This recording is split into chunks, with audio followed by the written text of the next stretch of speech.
with parents themselves about these issues. Because it's not a simplistic let young people get married issue. A lot of young people don't know what they're getting into when they get married. They don't know what responsibility is. They don't know what a job is. They don't know what it means to be a decent husband or raise kids. And if a 19-year-old gets married and gets his wife pregnant and they're having a kid before they're 20, right? They're kids themselves, mentally at least, right? Islamically, in the Shari'i sense, they're old enough to get married. But that doesn't mean they're socially mature, they're religiously mature, they're spiritually mature. All these maturities are missing, right? So it's a conversation where level heads from every side have to come together and have a chat. I personally believe this is a problem across the world for Muslims. Desi Muslims are sampling because that's us, but it's across the world that this is an issue. Illicit relationships are rampant in Egypt. They're rampant in Algeria. They're rampant in Pakistan. They're not just here. Muslims are, the young kids are doing whatever they're doing, even in Muslim kids in India and Bangladesh, everywhere, right? It's one thing to just close your eyes and say, Inna lillahi wa inna ilayhi raji'un. Those are the modern people. They're not the Masjid people. That's the majority of the Ummah, man. 99.5% of the Ummah is that. So if you just say, Inna lillahi wa inna ilayhi raji'un, then what's left? You know what I'm saying? And what's also happening at the same time, the 0.05% that's left, not even 0.5, that's too generous.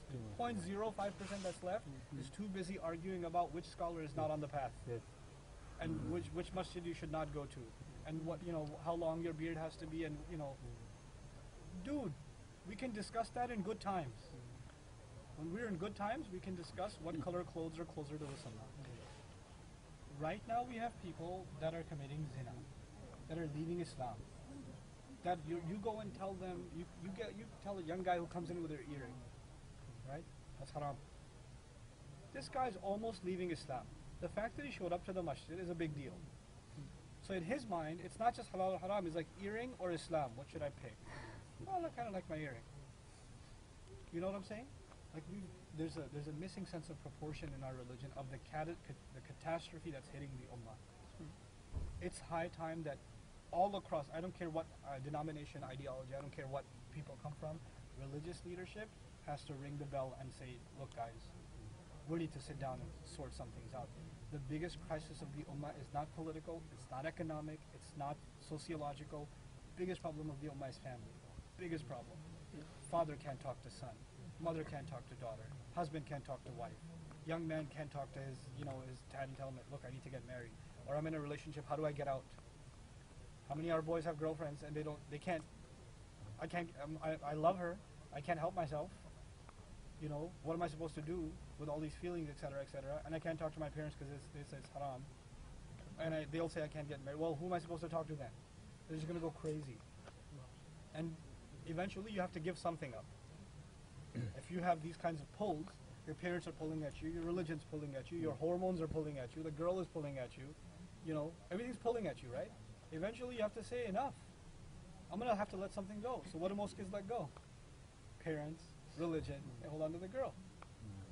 And then when problems occur, then they let her go too. And then now they're by themselves and they're away from the masjid because they're depressed. And a lot of people are like that. No, and just to take that a stage further, because I was just discussing this with him. Now I've got kids, we send them to the madrasa, they're like under 16, a little under control. But after 16... So you think?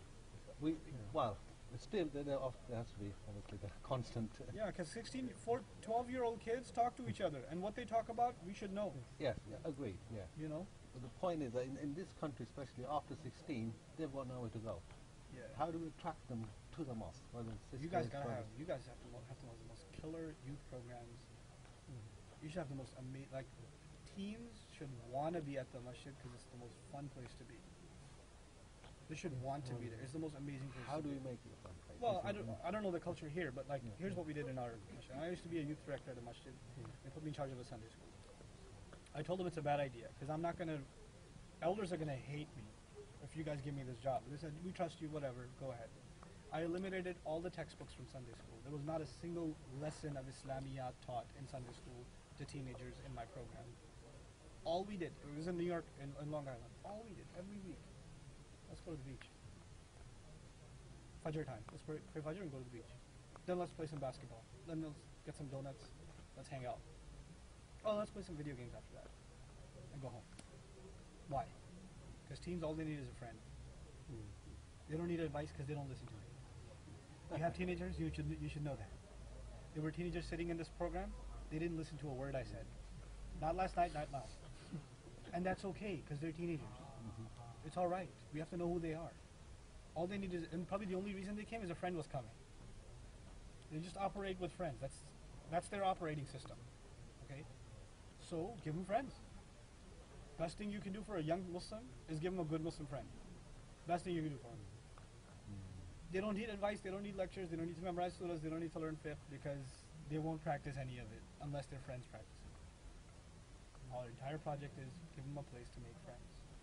Give them a place where they're not judged, where they can hang out, where they can feel good about themselves. All teenagers want to do is hang out. That's all they want to do. All girls want to do is talk. Give them a place to talk. You guys have Starbucks over here? Yeah. Okay. Yeah. We're just, I mean, our girls, they need a place to just sit and chat. Give them a place to chat in the masjid or close to the masjid. A halal space where they feel comfortable and they can just hang out. Because if we don't give them that, they'll find that online. They'll find that somewhere else. They'll just find it, right? So what we did in our masjid is, I taught this huge Arabic class and we raised tons and tons of money just from that class. And our first investment, we put professional basketball hoops and night lights at the masjid.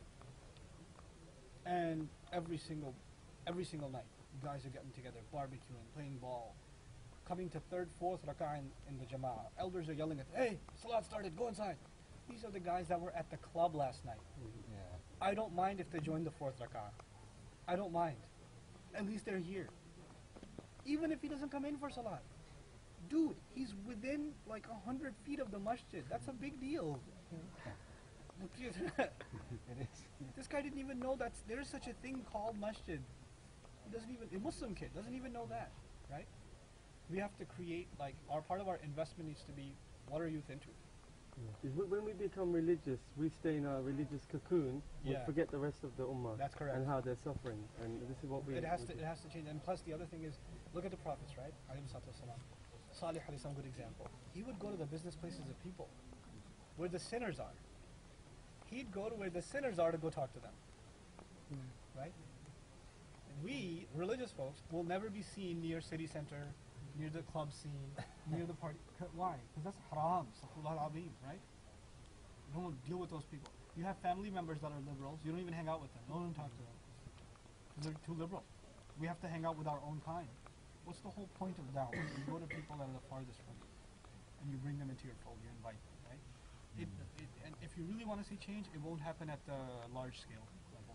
It'll happen with you becoming a mentor for a handful of people, somebody else become a mentor for some other handful of people that are hanging out and getting together. It's a very human interaction type thing, you know? So, and that's the same that goes for like ISA, which I still can't understand. You call it ISA. I'm going to make so much fun of that in my next year's lectures. What do they call their MSAs? They're so impressed with Apple. Yeah. Just one question from us, obviously. We have a good sized mosque in West London, in Harrow. Okay, now the thing is, if we need to invite You don't need to invite. what's the process? You One or two totally talk. don't need to invite. Just to attract the youth as well. I'm not coming. Had enough already. Had enough. No, it's look, guys. I can't preach something and not practice it myself, right? One of the main messages myself and Sheikh Abdul Nasser try to deliver is family first, right? Of So course. me leaving home and traveling this far away from family will happen. If it'll happen once a year. Oh, I That's see. it. That's a cap for me.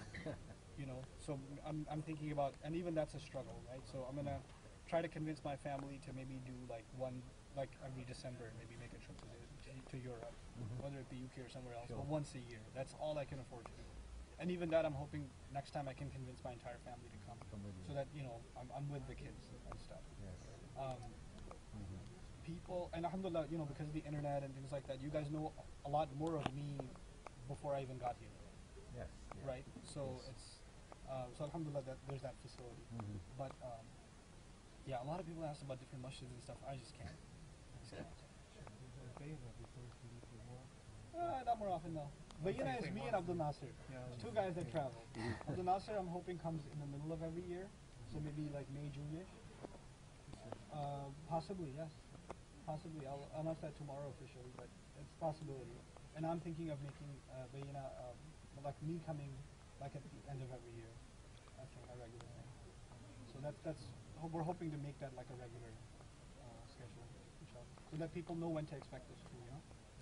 We can't give more than that because our hands are tied.